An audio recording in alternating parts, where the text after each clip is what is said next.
వాక్యాన్ని ధ్యానిద్దాం కొంత సమయము. దేవుని సన్నిధిలో గడిపేటప్పుడు జనరల్గా ప్రతి చర్చిలో కూడా రాసి ఉంటుంది, మనం ఆత్మతోను సత్యముతోను ఆరాధించాలి. ఎందుకంటే దేవుడు ఆత్మ కాబట్టి అని దేవుణ్ణి డిఫైన్ చేయడానికి పౌలు కూడా రాసుకుంటా, సమీపించరాని తేజస్సుల అమరత్వం గలవారే దేవుని ఎవరు చూడలేదు చూడలేరరు అని. తర్వాత హెబ్రీ పత్రికల ఓపెనింగ్ స్టేట్మెంట్ లా మళ్ళా సీఎం పౌలు భక్తుడు అదే అంటారు, ఆ అద్వితీయ సత్య దేవుని దృశ్య రూపమే యేసయ్య అంటారు. మనం పరలోకం పోయినప్పుడు నిత్యత్వంలో తండ్రి అయిన దేవుని చూడడం ఇంపాసిబుల్. అక్కడ కూడా యేసయ్యనే మనకు కనిపిస్తుంది. ఆయననే అసలు లైట్ ఆఫ్ ద వరల్డ్ అంటారు. కొత్త దేశం, కొత్త ప్రపంచం తయారైనప్పుడు కొత్త భూమి, కొత్త ఆకాశం అవుతుంది. అక్కడ చీకటి ఉండదు. అప్పుడు ఆయన్ని దేవుడే వెలుగై ఉంటాడు. ఈ బేసిక్గా ఇవన్నీ తెలుస్తున్నప్పుడు దేవుని గురించి మనకు ప్రాపర్ అండర్స్టాండింగ్ రావడానికి ఈ భూమి మీద మనకున్న ఈ నాలెడ్జ్ కానీ, మనకున్న ఈ లిమిటేషన్స్ అనేది, అన్నిటికంటే పెద్ద లిమిటేషన్ ఏంటంటే the knowledge of the future. మనం చరిత్ర చాలా చదవచ్చు, కొన్నిసార్లు తవ్వినప్పుడు తువ్వకాలలో దొరికిపోతాయి. వాటిని బట్టి చూసి ఓహో ఇది జరిగింది అని చెప్పచ్చు. ఇప్పుడు ఏమవుతుందో దానికి అది మనకు అవగాహన కలుగుతుంది. కానీ రేపు ఏమవుతుందో చెప్పాలి. అది ఈరోజు ఇప్పుడు ఇది అయిపోయినాక 7 గంటలకు ఏమవుతుందో చెప్పాలి. So our brain has a capacity to understand and remember the past, but we don't know the future. ఈ ఈ పరిస్థితిని దేవుడే పెట్టింది. అయితే ఇవన్నిటికి సంబంధం లేకుండా అసలు డిస్కనెక్ట్ అయి ఉంటుంది చూడు మైండ్, వాళ్ళని పిక్చర్లు అంటారు. చాలా జ్ఞాని అయిన సొలొమోన్ ఏం చేస్తారు అంటే రీసెర్చ్ చేస్తారు. వెర్రితనం ఏంటిదని దాని మీద రీసెర్చ్ చేస్తారు. సొలొమోన్కున్న తెలివి దేవుడు ఇచ్చిన ప్రత్యేకమైన తెలివితోటి ప్రపంచంలో అప్పుడు ఉన్న వాళ్ళు ఎవ్వరు లేరు. అంత ఎక్స్ట్రాడినరీ అన్నమాట. ఇప్పుడు డబ్బు సంపాదించినోడే తెలివి కలవాడు అనుకుంటున్నాం, కానీ అప్పుడు డబ్బు సంపాదించలేదు, దేవుణ్ణి కనుక్కున్నోడే తెలివి కలవాడు.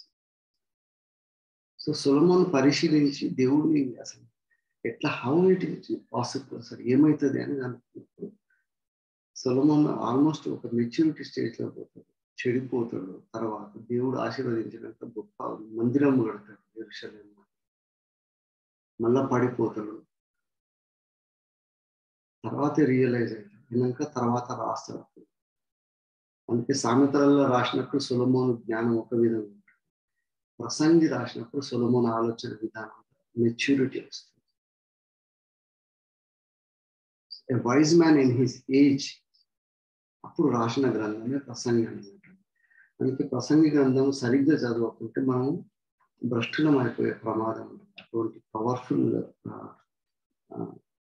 ఆలోచనలు దేవుడు ప్రసంగి గ్రంథంలో సొలొమోను ద్వారా రాపించింది. ఆ లెవెల్లో ఆలోచన విధానం లేనోళ్ళు చదివితే తప్పకుండా దారి దక్కకపోతారు అన్నమాట. నాస్తికులు అయిపోతారు, లేకపోతే దేవుని మీద ఉన్న అవగాహన అంతా తప్పు అయిపోతారు.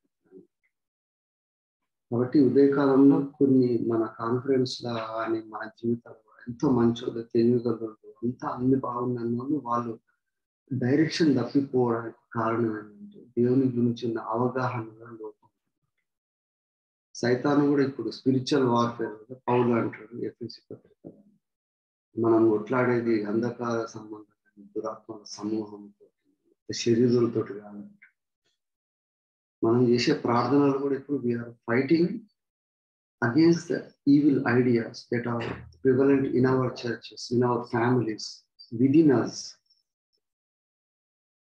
దీనికి ఖచ్చితంగా దీనికి జవాబు చేసేది, దీన్ని పవర్ఫుల్ గా కౌంటర్ చేసేది ఏంటంటే ప్రార్థన. That is the reason we are extremely bent upon praying every morning.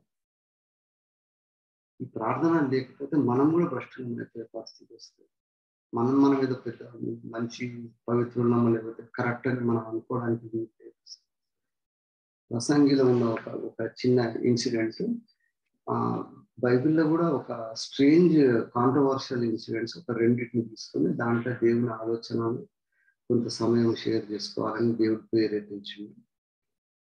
ప్రసంగి గ్రంథంలో చివరి అధ్యాయంలో 12వ అధ్యాయంలో 11వ వచనంలో ఏమంటే, జ్ఞానులు చెప్పు మాటలు ములుకూరల వలె చక్కగా కూర్చబడి దిగగొట్టిన మేకుల వలె అవి ఒక్క కాపరి వలన అంగీకరింపబడినట్టుంది. This is the gist of the Bible అని. ఒక కాపరి వల్ల అంగీకరింపబడినట్టు ఉంటుంది. బైబిల్లో కూడా మనం చదివినప్పుడు ఏదైనా కాంట్రడిక్టరీగా కానీ అపోజింగ్గా కానీ కనిపించినప్పుడు మనం దాంట్లో దేవుని ఆలోచనను సరిగా అర్థం చేసుకోకపోతే ఒక కాపరి అంగీకరించినట్టు ఉంటుంది. కానీ ఏ వాక్యం కూడా ఇంకో వాక్యం వ్యతిరేకంగా ఎప్పుడు పోదాం. అట్లా పోయిందంటే మన అవగాహనలో లోపం ఉంటుంది. దాన్ని సరి చేసుకోవాల్సిన అవసరం ఉంటుంది. ఇక్కడ ఏమంటారంటే 12వ అధ్యాయంలో 7వ వచనంలో, మన్నయ నది వెనుపటి వలనే మరలా భూమికి చేరును, ఆత్మ దాన్ని దయచేసిన దేవుని యొద్దకు మరలా పోవును. మన్న అనేది ప్రతి ఒక్కటి భూమిలోకి వెళ్ళిపోతుంది, ఆత్మ అది దాన్ని దయచేసిన దేవుని యొద్దకు మరలా పోతుంది. మళ్ళా ప్రసంగిలోనే అంటాడు 3వ అధ్యాయం ఉంటుంది, నరులకు సంభవించినది 3:19, నరులకు సంభవించినది ఏదో అదే మృగములకు సంభవించును, వాటికి కలుగు గతి ఒక్కటే, నరులు చచ్చునట్లు మృగములు చచ్చును, సకల జీవులకు ఒకటే ప్రాణము, మృగముల కంటే నరులకు ఏమీ ఎక్కువ లేదు, సమస్తము వ్యర్థము, సమస్తము ఒక స్థలమునకే పోవును, సమస్తము మంటిలో నుండి పుట్టెను, సమస్తము మంటిలోనికి తిరిగిపోవును, నరుల ఆత్మ పరములకు ఎక్కిపోవునో లేదో, మృగముల ప్రాణము భూమి కిందకు దిగునో లేదో ఎవరికి తెలియదు. ఈ క్వశ్చన్ అన్నమాట. అందుకని యానిమల్ సాక్రిఫైస్ చేసేటప్పుడు అందరు యానిమల్ రైట్స్ వాళ్ళందరూ కూడా హిందూ ఆలోచన విధానంలో కూడా మన దేశంలో జంతువులకు కూడా ఆత్మ ఉంటుంది కాబట్టి ఆ ఆత్మ ఒక జన్మెత్తినప్పుడు ఇంకో జన్మెత్తినప్పుడు వాడు మనిషిలానే పుట్టాల్సిన అవసరం లేదు, జంతువులా కూడా పుట్టొచ్చు అనే ఒక ఆలోచన విధానం మన దేశంలో నమ్ముతాం. మనం దాన్ని నమ్మడానికి వీలు. అసలు దేవుడు కూడా జంతువుని బలియడానికి కారణం ఎందుకంటే దాని కూడా ఆత్మ ఉంటే అది కూడా ప్రాబ్లం అయిపోతుంది.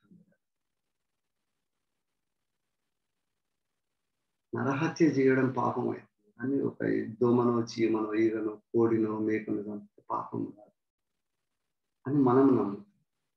దాంట్లో కూడా జీవం ఉంటుంది కదా అని కొంతమంది మూతి బట్ట కట్టుకొని జైనిజం చేస్తారు, కాళ్ళకు చెప్పులు లేకుండా మూతి బట్ట కట్టుకొని ఈ క్రిములు వస్తే అవి కూడా నోట్లో పోయి చచ్చిపోతాయి కదా అని వాటి అడ్డమని పెట్టుకుని తిరుగుతారు. ఇటువంటి ఆలోచన విధానం ఉన్నప్పుడు దేవుని వాక్యం ఏమంటుందంటే అసలు మన ఆత్మ దేవుని యుద్ధకు పోతుంది.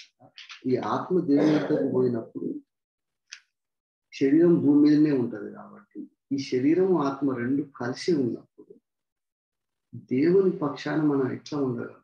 ఇది అసలు సబ్జెక్ట్. మనం కూడా ఆత్మ సంపాదన కొరకు పోవాలంట కదా.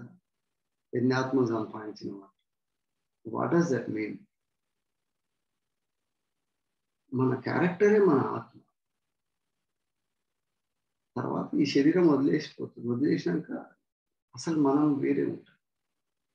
ఇప్పుడు బట్టలు వేసుకొని ఉన్నాం. మనం బట్టలు వేసుకున్నప్పుడు ఈ షర్ట్ గంధం పారట్లేదు. షర్ట్ ఇప్పేస్తే లోపల నేను ఉన్నా. So what we where is the body. నీకు ఒక శరీరం అమర్చితిని అన్నాడు. సో మన ఆత్మ ఉంది. ఆత్మ ఎంత ఇంపార్టెంట్ అంటే దాని ద్వారానే అసలు ప్రపంచం అంతా. దేవుడు కూడా ఆత్మ కాబట్టి మనం కూడా ఆత్మతోటి ఆరాధించాలి. ఎందుకంటే that is the essence which connects with God. అంతరాత్మలో పరమాత్మను ప్రత్యక్షీకరణ అది జరగాలి. లోపల పరమాత్ముడు మన ఆత్మలో. అప్పుడు మన క్యారెక్టర్ ప్రపంచం ఎటన్నా పోయి మనకి ఎన్ని కష్టాలు మన దాన్ని కంట్రోల్ చేయాలి. ఇటువంటి ఆత్మ కలిగే అదే ఆ యూనిటీ కానీ ఆత్మ కలిగే ఆలోచన విధానం కానీ ఉన్నప్పుడు మన శరీరం పెద్ద లెక్కకు రాదు. శరీర సంబంధమైన ఆలోచనలు, శరీర సంబంధమైన కోరికలు, శరీర సంబంధమైన యాటిట్యూడ్ అవన్నీ పోతాయి. అందుకని యేసయ్య కూడా కొండ మీద చెప్పినప్పుడు ఆత్మ విషయమై దీనులైన వారు పరలోక రాజ్యంలో. దీనులై ఉండాలంటే ఎట్లుంటుంది? ఆత్మ విషయం దీనులై ఉండాలంటే ఇంగ్లీష్లో ఏమో blessed are the poor in spirit అని, దానికంటే పవర్ఫుల్ వర్డ్ దీనులైన వారే. సో మన అందరిలో కూడా దేవుడు ఇచ్చిన ఆత్మ ఉంది. ఆ ఆత్మ ఆ విషయంలో మనం దీనత్వం కలిగి ఉండాలి.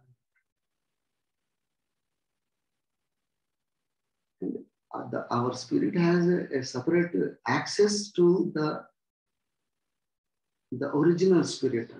దేవుడిచ్చిన ఆత్మకు మనకు లింక్ ఉన్నది. Every time we have to have a connection with that. అప్పుడు ఏమైతుంటుంది? సైతాన్ ఏం చేస్తుంటాడంటే అపవిత్ర ఆత్మ నుంచి ఆ కనెక్షన్ తీసేయడానికి ట్రై చేస్తాం. మన బిహేవియర్లో మార్పులు రావడం, మన క్యారెక్టర్, మనం కొంతమందిని ఈజీగా గుర్తుపట్టగలం. ఈరోజు మొన్నటిదాకా వీడు ఇట్లుండి ఎందుకు ఇట్లా తయారయ్యాడు అనిపిస్తుంటుంది. కొన్నిసార్లు మనమే మారిపోతుంటాం.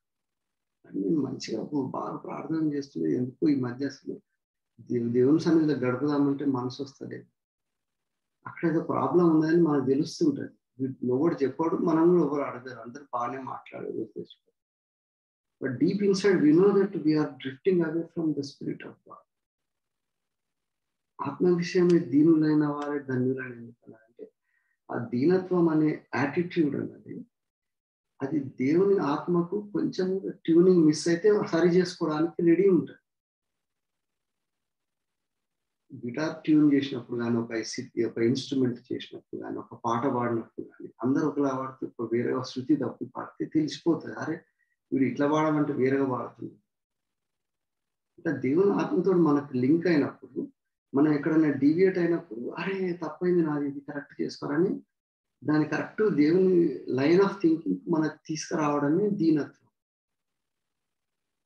అక్కడ ఫ్లెక్సిబిలిటీ ఉండాలి, కానీ అదే దీనత్వం తెచ్చి లోకంలో చూపించి మనం అందరితో మంచిగా ఉండాలి, నోరు బాగుంటే ఊరు బాగుంటుంది అని చెప్పి ఎవరిని ఇష్టమైన వాడిని మనం అక్కడ ఫ్లెక్సిబిలిటీ చూపించినప్పుడు ఈ దేవుడు పాడే పాట ఒకటి ఉంటుంది, మనం పాడే రాగం వేరే. ఈ spiritual warfare law this is the deviation which is creating conflict అని. ఈ కాన్ఫ్లిక్ట్లోకి వెళ్ళి మనం ఇండివిజువల్గా మనకుంటుంది ఆ కాన్ఫ్లిక్ట్, మన ఫ్యామిలీతో ఉండొచ్చు, మన సమాజంతో ఉండొచ్చు, మన సంఘంతో ఉండొచ్చు. అందుకని దేవుణ్ణి ఆయనని ఆరాధించేవారు ఆత్మతోనూ సత్యముతోనూ ఆరాధించాలి. అది ఒక్క లింక్ నువ్వు ఆడ మిస్ అయినావంటే నువ్వు ఎంత ఫిలాసఫీ ఎంత తెలివి ఉన్నా waste. You will definitely be misled at any point of time or for some point of time if you are losing the link of that spirit of God.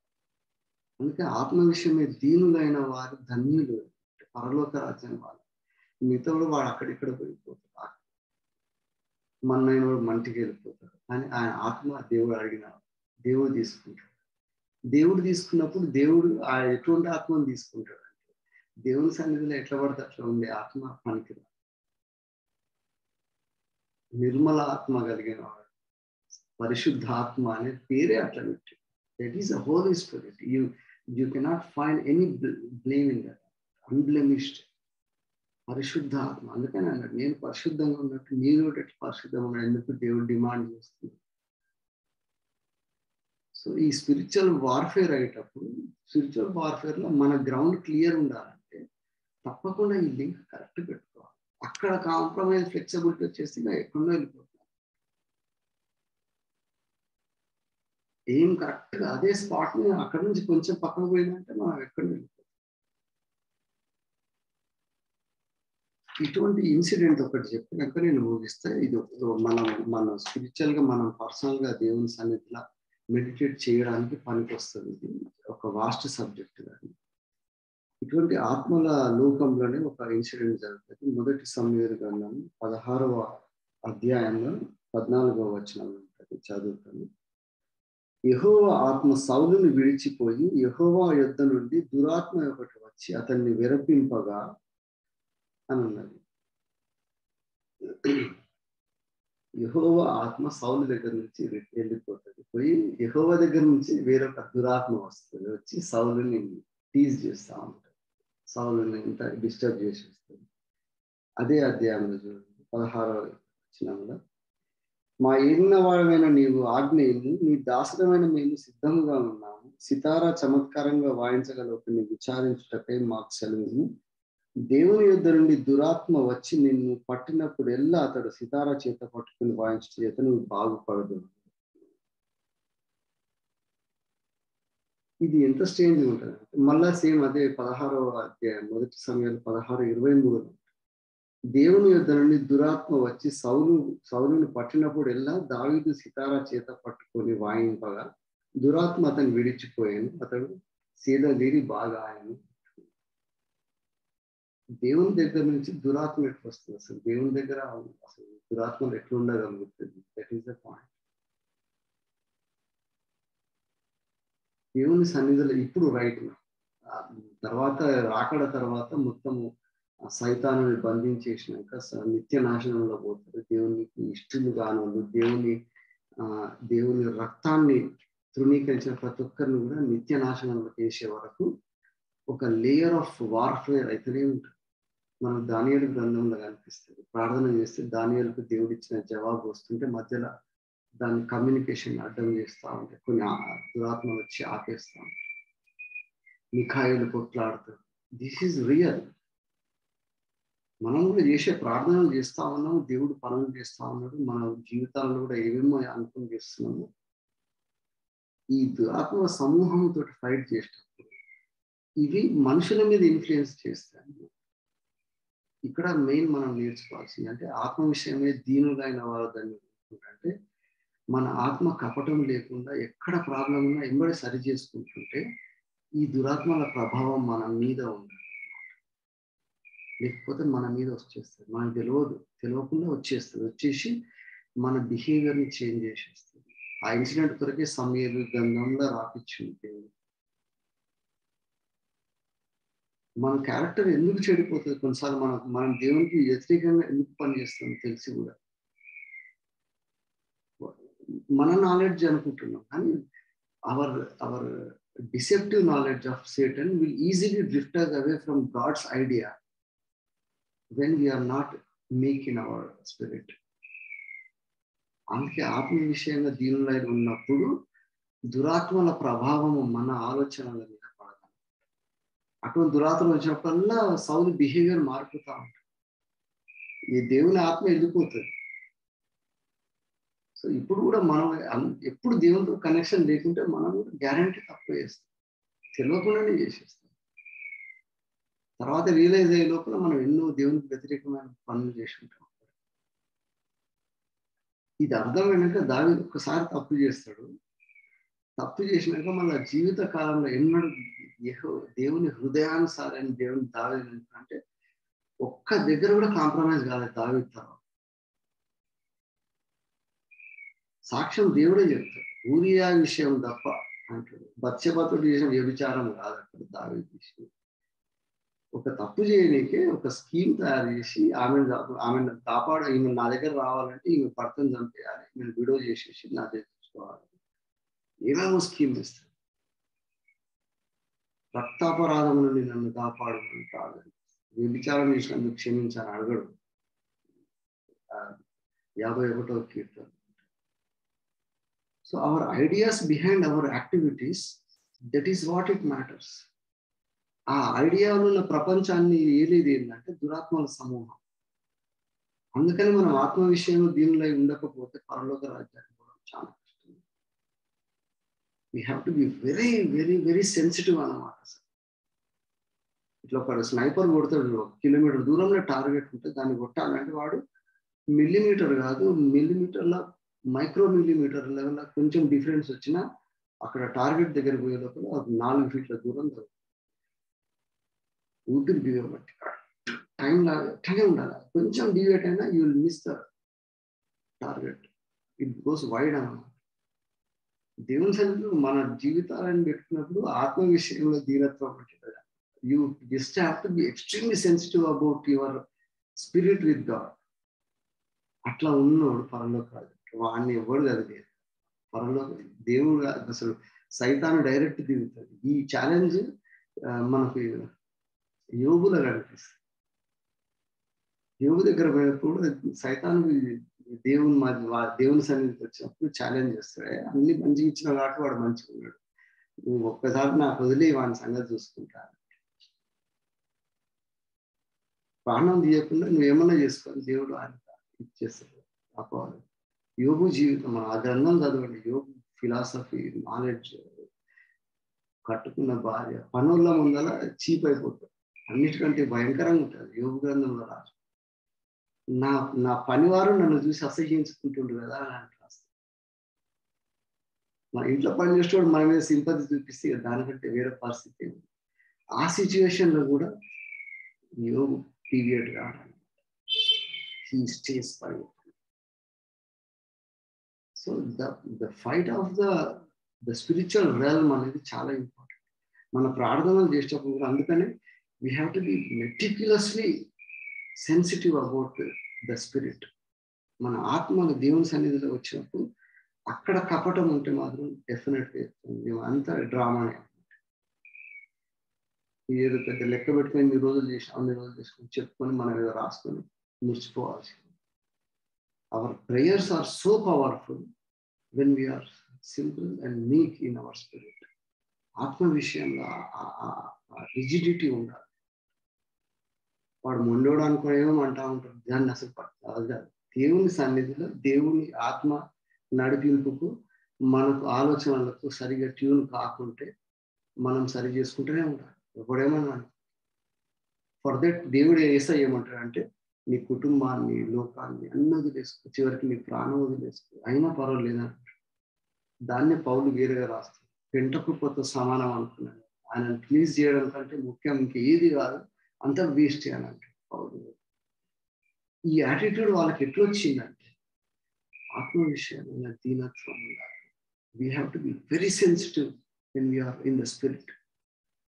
అందుకని ఆత్మ కలిగించి ఐక్యత ఎప్పుడు వస్తుంది అంటే ఎన్ని కష్టాలు పెట్టినా ఎటువంటిది వచ్చినా ఎవరున్నా కూడా మనం enjoy the fellowship because the fellowship of God is with us. ఆ సమాధానం ఉన్నప్పుడు మన కుటుంబంలో కానీ మన లోపల మనకు కానీ సమాధానం వస్తుంది. ఆత్మ కలిగించే ఐక్యతకు ప్రధానమైన అవసరం ఏంటంటే దీనత్వం.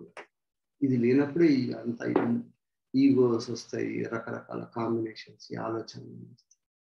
కాబట్టి ఉదయకాలంలో ఇది ఒక వాస్ట్ సబ్జెక్ట్. కానీ we are praying. Prayer is one of the powerful weapons ever created by God. దేవుడు ప్రపంచాన్ని మొత్తాన్ని శాసించగల సామర్థ్యం ఒక ప్రార్థనని పెట్టింది. కాబట్టి ఆ ప్రార్థన అనేది మనం సెన్సిటివ్గా చేస్తున్నప్పుడు ఇక్కడ ఉండాల్సిన ఒకటే ఎలిమెంట్ ఏంటంటే మన ఆత్మల విషయం దేవుని సన్నిధిలో ఉన్నప్పుడు మనం దీనత్వం కలిగి ఉండాలి. ఆ సెన్సిటివిటీ ఉన్నప్పుడు దేవుని ఆలోచనలను మనం ఇంప్లిమెంట్ చేయడానికి ధైర్యము సాహసం లేదు.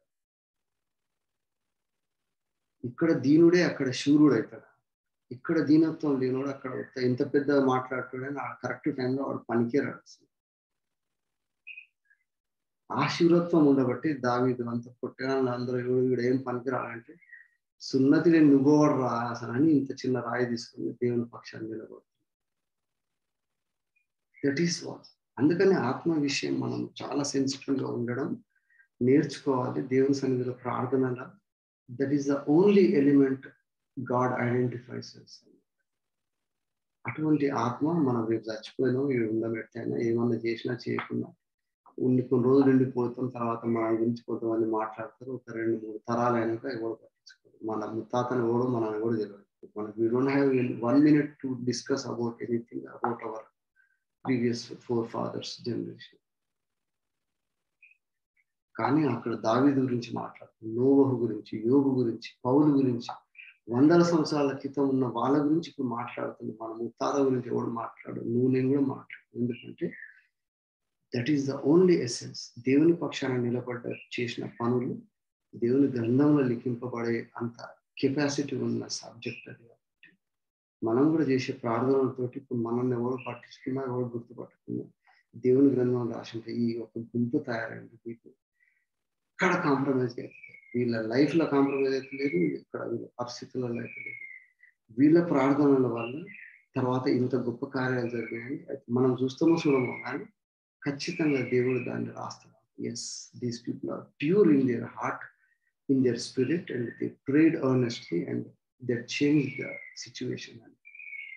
ప్రపంచాలు కదిలేటువంటి గొప్ప పనులు ఈ ప్రార్థనలతోటి జరుగుతాయి అన్న నిశ్చయతతోటి సెన్సిటివ్గా మనం దేవుని సన్నిధిలో ఊరినప్పుడు దేవుడు గొప్ప కార్యాలు చేస్తాడు. కొన్ని మన జీవిత కాలంలో చూస్తాం, కొన్ని తర్వాత అయితే పరలోకంలో పోయినప్పుడు మనం సర్ప్రైజ్ అవుతుంటాం. వాళ్ళు వేసినప్పుడు నా ఇంత పెద్ద బిల్డింగ్ కట్టింది చూడండి. So let us be very humble and meek in our spirit.